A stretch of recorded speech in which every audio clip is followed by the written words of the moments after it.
So my name is Kyla. I go Smith. I'm a senior at Scripps College. I use she pronouns or they pronouns, and I'm adopted from China, but I grew up in a household that was mostly, my mom is Japanese Korean, and her family, mostly her Japanese side is who I grew up with, but also I grew up with Korean culture as well, so I have that kind of cultural background.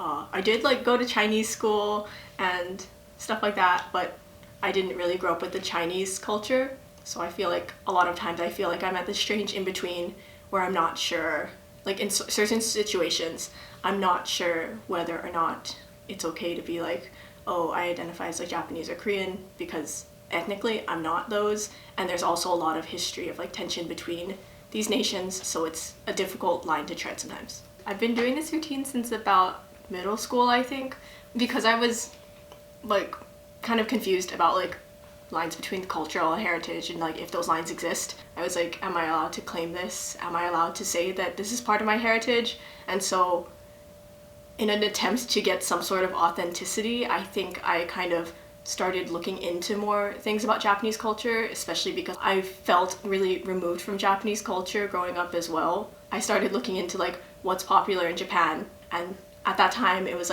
beauty and skincare and also pop culture, but I really got into the beauty aspect of it.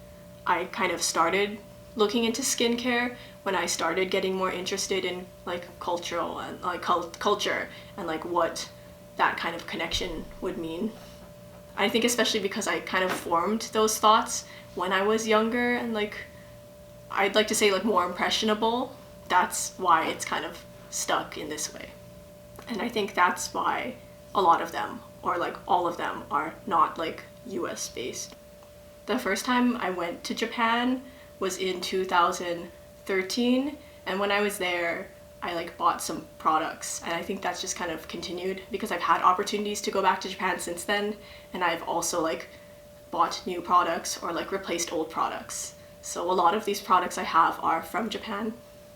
So the first thing I have here is this cleansing paste, which is a really thick paste that you use with a foaming net to get really dense bubbles, and the dense bubbles are supposed to help penetrate your skin more or go more into your pores and make a deeper cleaning kind of thing.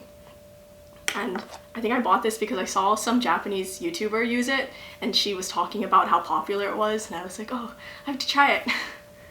And this next thing I have is, it's a chemical exfoliator, and this is the kind where you put it on kind of semi-dry skin, semi-wet skin, and you rub it in circular motions, and it's takes off layers of skin, the top layer of skin, and kind of puts them into little balls on your face, and that comes off. So that's what this Hello Kitty thing is. It's an exfoliator, so I use it after the cleansing wash. And the next thing I put on was this serum from Korea from a brand called It's Skin, and it's supposed to help brighten the skin, because I think when I was younger especially, I had a really big thing against I was oh no, I have acne scars, and really I don't really, which I'm really happy about, but I was just I need to get brighter skin. I don't exactly know where that kind of feeling came from, the feeling of wanting to get brighter skin, or even really being able to place what brighter skin meant, but I think that's still stuck with me because I've always felt conscious about my face, so I feel this helps even if it physically doesn't really do anything.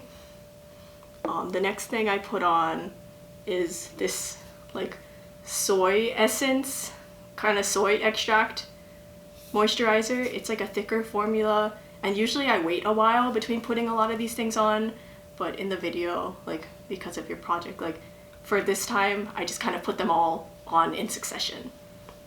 So yeah, this white moisturizer is a thicker kind of moisturizer, and it's supposed to lock in moisture, and I use it a lot more at night also because my skin is kind of dry, especially in California, so I'm oh, I need to moisturize my skin because if not I break out. The next thing I did was I put on sunscreen, which also I usually wait to put on sunscreen until the moisturizer kind of settles in, but this one is Biore UV Aqua Rich, which is Also one that was really popular in Japan, especially around like 2015-ish.